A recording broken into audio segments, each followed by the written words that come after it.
questions are, ignore all these guys. I'd like to think I'm prettier even though I am a little bit older, okay?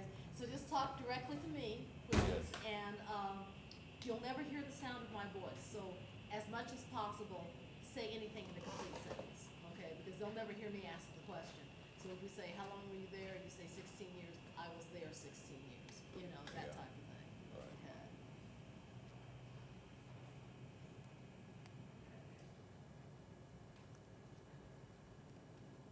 Yeah, Come back, Robert was saying that this place brought back a lot of memories. Oh, yeah, definitely so. You start here, everything was new.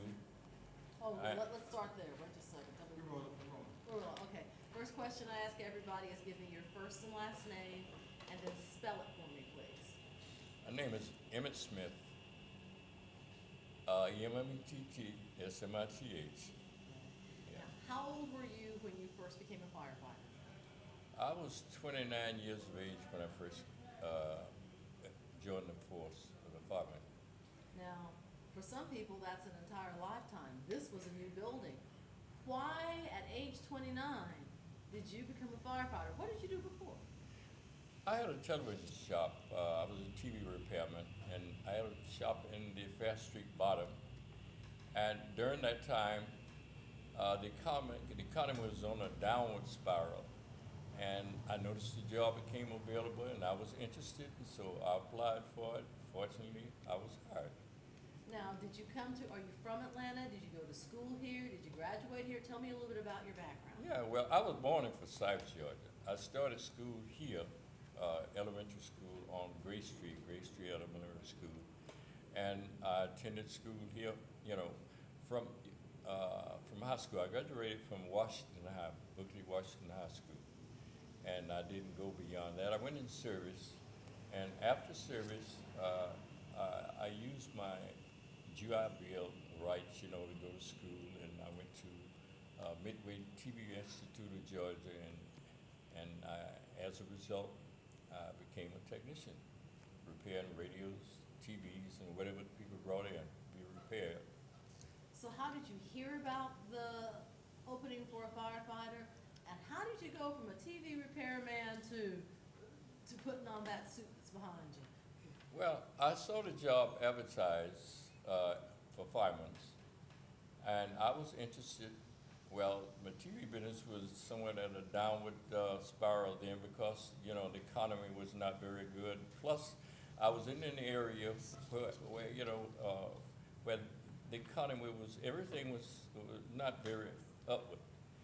And I said, this is an opportunity to become a fireman. I've always liked being a fireman. When I was in the Navy, and everybody that goes in the Navy gets some training as a fireman, because, well, say if you're out at sea and something catch fire on the ship or the ship itself catch fire, there's burning material, then you can't call the fire department. You have to take care of that job yourself. And so that's part of the basic training. So I had some prior experience as far as fighting the fire is concerned. But you were a little bit older.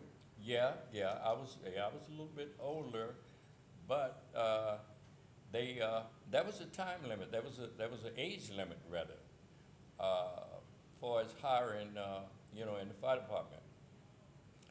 We finished the training. There was an extensive training, and we finished the training before this station was ready. And some of the guys, more especially myself, there's a few guys approaching the age limit, whereas the fire department wouldn't hire you after you reached that age. So the chief, I guess, had a change of plan. He hired all 16 firemen and sent them to the original location of 16, which was on Marietta Street. And that was in a predominantly white neighborhood, as opposed to the predominantly black neighborhood where the 16th station was being built. So that raised a few eyebrows, because of the neighborhood itself. And after I was there for, maybe a few days, I did get a call. And I went to this one fire, and the house was fully involved. Fire was coming from the roof. And the engine had problem trying to connect to a hose to a plug that was operative.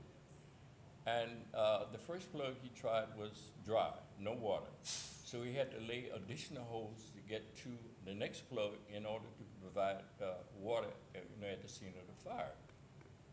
And I'm standing there with the nozzle in my hand waiting on the water, and I observed the resident, it was in a white neighborhood, I observed the resident and of the house, plus the other people standing off at a distance. And they were, I guess they didn't know what was going on, neither did I. I didn't know why it was taking so long to get the water there. And I could just imagine those people saying, they sent the wrong people out. Oh my goodness, oh my goodness. We're gonna let, I think that is William Hamer that's just coming up, go on by. I'm not sure. I can't see, okay.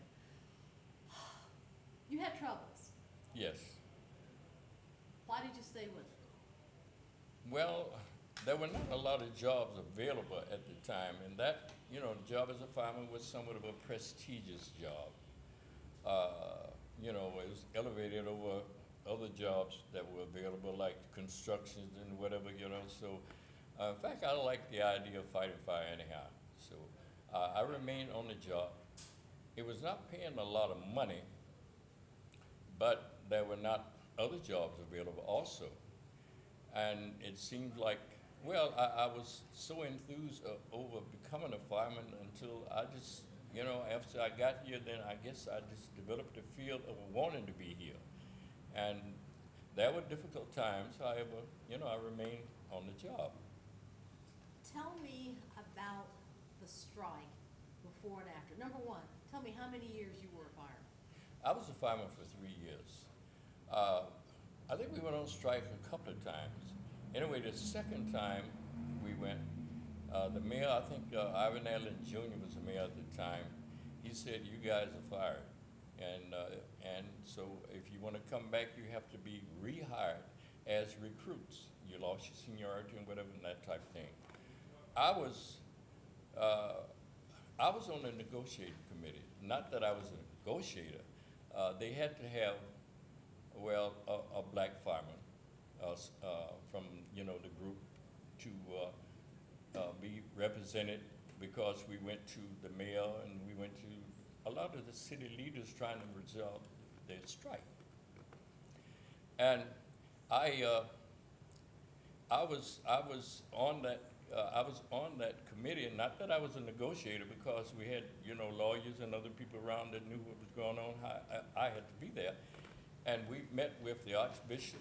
We met with Martin Luther King, and some of the more prominent city leaders trying to resolve the strike. I remained on strike, because I was a little more committed to being out than some of the other guys.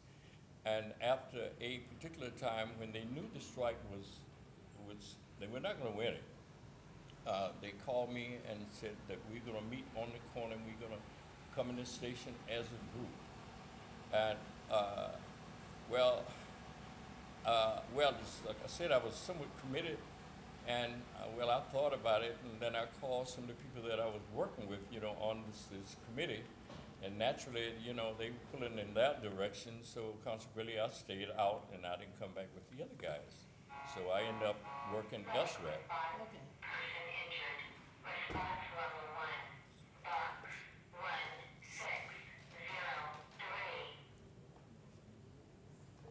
What kind of memories do you have from being here? When you look around the station, good and bad, what do you remember?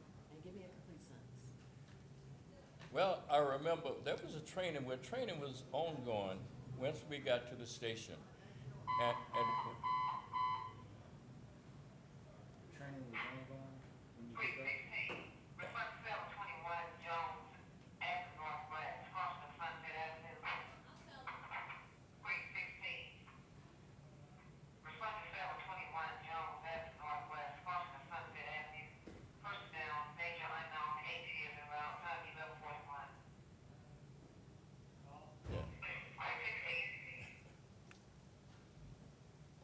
yeah. training was ongoing once we were hired.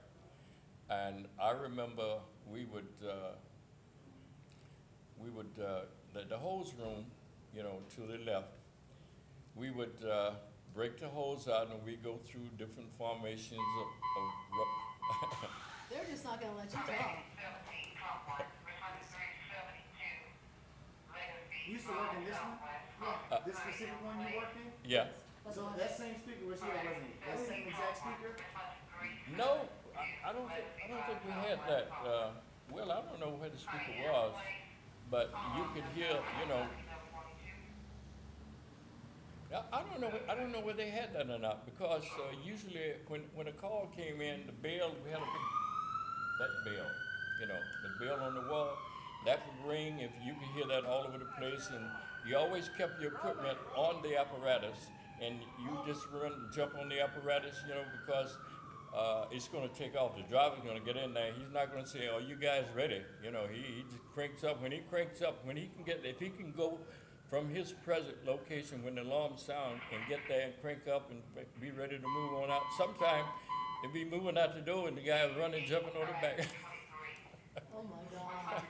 Oh my God. We're gonna let this go.